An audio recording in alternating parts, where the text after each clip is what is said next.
اپنے پسندیدہ موضوع پر شوز دیکھنے کے لیے لائک اور سبسکرائب کرنا نہ بھولیے گا اور بیل بٹن پہ کلک کیجیے گا۔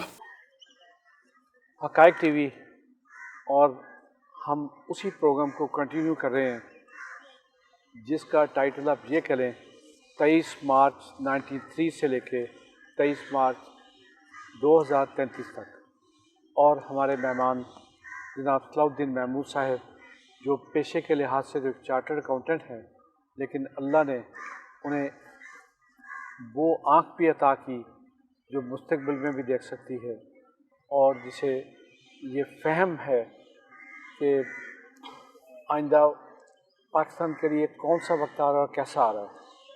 ناظرین، آپ نے ان کے پہلے بھی 2 پروگرام دیکھ چکے، اور آج ہم اس سلسلے کا یہ فائنل پروگرام کرنے جا رہے ہیں جس میں یہ بتائیں گے کہ یہ پاکستان کا لیڈنگ رول کیسے ہو سکے گا اور کون کرے گا۔ میں یہ بھی چاہوں گا یہ آج دستوز کاری دیں۔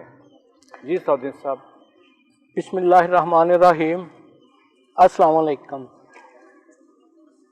جب نبی کریم صلی اللہ علیہ وسلم کا اشارہ مسجد نبوی سے 27 رمضان 1993 کو ہوا تھا تو آپ صلی اللہ علیہ وسلم نے جو فرمایا تھا کہ اس شخص کی عمر 40 سال ہے۔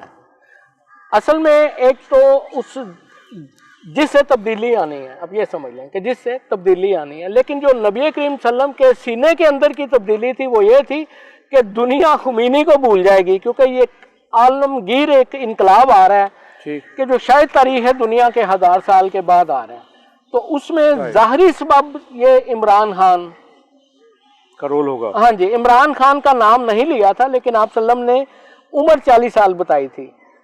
اور دوسرا یہ اشارہ تھا کہ وہ اس وقت موجود جماعتوں میں سے نہیں ہوگا، کیونکہ 27 رمضان 1993 میں اس کی جماعت نہیں تھی، کیونکہ ان جماعتوں کے بارے میں چاہے وہ مذہبی ہوں، مسلکی، مکتبی یا سیاسی، کوئی بھی جماعت ہو، آپ صلی اللہ علیہ وسلم کا تھا کہ ان کا پاکستان کے مستقبل میں بالکل ذرہ بھی حصہ نہیں ہے، اور وہ آنے والا شخص اور آنے والی جماعت ہوگی۔ اور دوسرا وہ شخص روحانی شخص ہے کہ وہ یہ ساری حقیقت جانتا ہے ایک فلم کی صورت میں، اور ظاہر و باطن میں اس کی آنکھ ہر کچھ دیکھ رہی ہے، اور جو پاکستان 1993 سے پہلے بھی ہوا وہ بھی اس کے سینے میں محفوظ ہے۔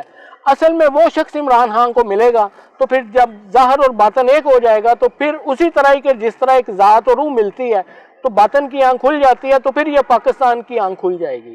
تو اصل میں جب تک عمران خان سے وہ شخص نہیں ملتا، یہ قدرت کی طرف سے ہے، یہ خود نبی کریم صلی اللہ علیہ وسلم حالات پیدا کر رہے ہیں کہ وہ عمران خان اس شخص سے خود رابطہ کرے گا، اس کے یکتا یگانہ اور منفرد علم کی وجہ سے۔ پھر اس عمران خان کا ہر فکر، ہر غم، ہر پریشانی ایک لمحوں میں دور ہو جائے گی، اور وہ جو عمران خان کے ذہن میں علامہ اقبال کی فکر کا تصور ہے وہ سب کچھ سامنے آ جائے گا اور ہر چیز کلیئر ہو جائے گی۔ لیکن مجھے یہ بتائیے کہ یہ جو آپ بتا رہے ہیں اس کے مقابلے پہ تو ڈاکوؤں، چوروں اور ملک کے لوٹنے والوں کا ایک بہت بڑا گروہ سامنے آ چکا ہے، جو ہر صورت اسے بدنام کرنے پہ تلے بیٹھے ہیں، جو اسے نااہل نالائق کا ایک خطاب دے چکے ہیں، جبکہ خود نہیں جانتے کہ وہ خود چور ہیں، لٹیرے ہیں، ڈاکو ہیں، اور ملک کو لوٹ کے انہیں یہ شرم بھی ان کے قریب نہیں پھٹکی کہ وہ پوری دنیا کے سامنے ننگے ہو چکے کہ ان کی پراپرٹیاں نظر آ رہی ہیں، ان کی لوٹی ہوئی جائیدادیں نظر آ رہی ہیں، ان کی اولادیں نظر آ رہی ہیں جو انتہائی نالائق اور نیم پاگل ہیں، لیکن کھرب پتی لوگ بن چکے ہیں وہ، اور ان کو تحفظ دینے والے اتنی داڑیوں والے، اتنے موٹے پیٹوں والے جو فٹ بال کی طرح پھولے ہوئے ہیں اور فٹ بال کی طرح لڑکتے ہوئے چلتے ہیں، وہ بھی موجود ہیں۔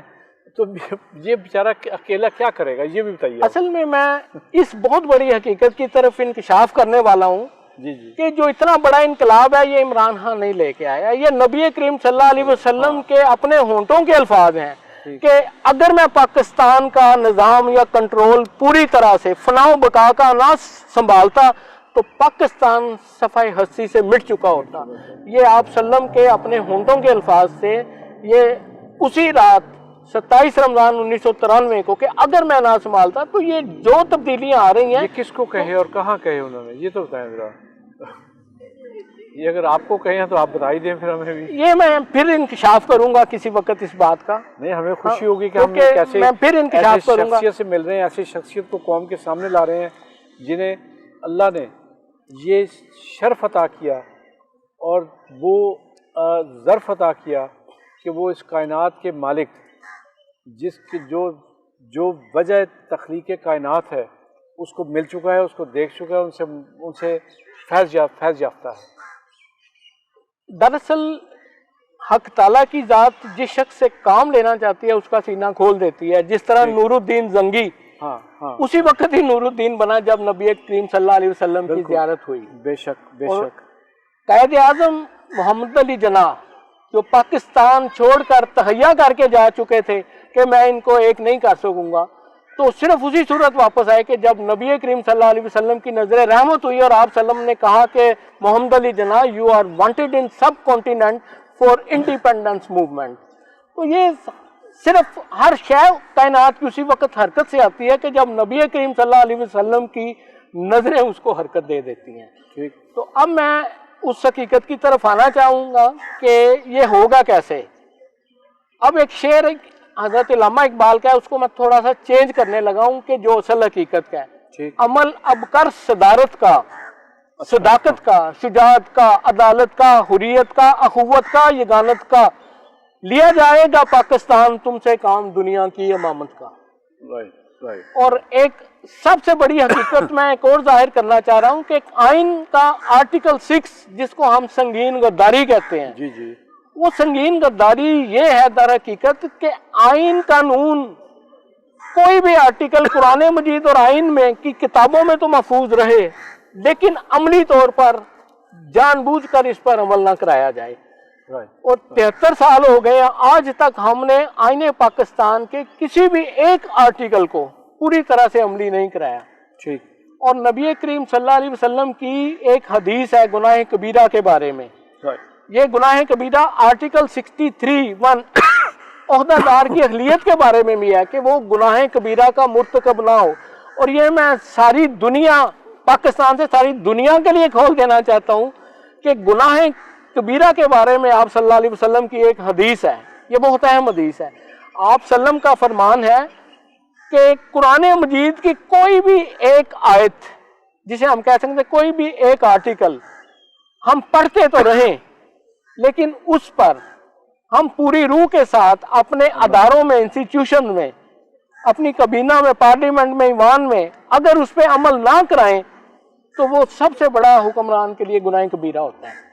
اس لیے کہ کسی بھی آیت کا نور اس وقت داخل ہوتا ہے جب ہم اس پہ عمل کراتے ہیں. تو انشاءاللہ اب پاکستان کی آئین 1973 ایک تو اس کی ہر آرٹیکل کی اور ہر اس میں قرآنی حرف کی تشریح اور تفسیر ہوگی, اور دوسرا ہر حرف پہ اور ہر سطر پہ عمل ہوگا. اور جو اسلامی نظریاتی صدارتی نظام آ رہا ہے اس میں قرآن مجید کا ہر حرف پوری روح سے کھلے گا, کیونکہ 73 سال میں ہم کوئی بھی لفظ یعنی اس طاقت اس وین سے نہیں کھول سکے. آج اپنی تیسری آنکھ کھول کے جی یہ اعلان کر رہے ہیں کہ پاکستان میں انشاءاللہ جو خلافت یا جسے آپ اسلامی صدارتی نظام کہہ رہے ہیں وہ خلافت ہی ہے نا. جی بالکل, بات در حقیقت نام کا ہی فرق ہے. ہاں نام کا فرق ہے. تو ہم اس کے قریب پہنچ چکے اور انشاءاللہ یہ اچھی خبر بہت جلدی سن لیں گے. آپ یہی کہنا چاہتے ہیں نا؟ اب اگلے پروگرام میں وہ ایک خاص فارمولہ جو پاکستان کی تقدیر مبرم کا فارمولہ ہے, اور علامہ حضور نے خطبہ الہ آباد میں کہا تھا کہ اسلام کی ایک بہت بڑی تقدیر مبرم ہے جس کے علاوہ ہمیں کسی اور تقدیر مبرم کی ضرورت نہیں ہے. اور انہوں نے اس خاص پاکستان کا مطلب کیا جسے ہم کہتے ہیں لا الہ الا اللہ محمد رسول اللہ. اور میں اس نقطے کو کھولوں گا کہ کس طرح ان حروف اور اس کلمہ اور اس بیانیہ کے کھلنے کے ساتھ ساتھ دنیا کی ساری کتابیں بھی کھل جاتی ہیں, منشور بھی کھل جاتا ہے, اور آئین پاکستان بھی کھل جاتا ہے. ناظرین, جناب صلاح الدین محمود صاحب ہماری ریکویسٹ پہ قریب پہنچ گئے ہیں اس فارمولے کے جو ہمیں یہ بتائیں گے کہ وہ کیسے یہ نظام آئے گا, کیسے وہ شخص ذاتی نظام لائے گا اور کیسے اسلام کے احکامات پر سختی کے ساتھ عمل درآمد کروایا جائے گا. تو ناظرین، ہم بھی انتظار کر رہے ہیں، آپ بھی ان کے اگلے پروگرام کا انتظار کیجیے گا. اتنی دیر تک اللہ حافظ.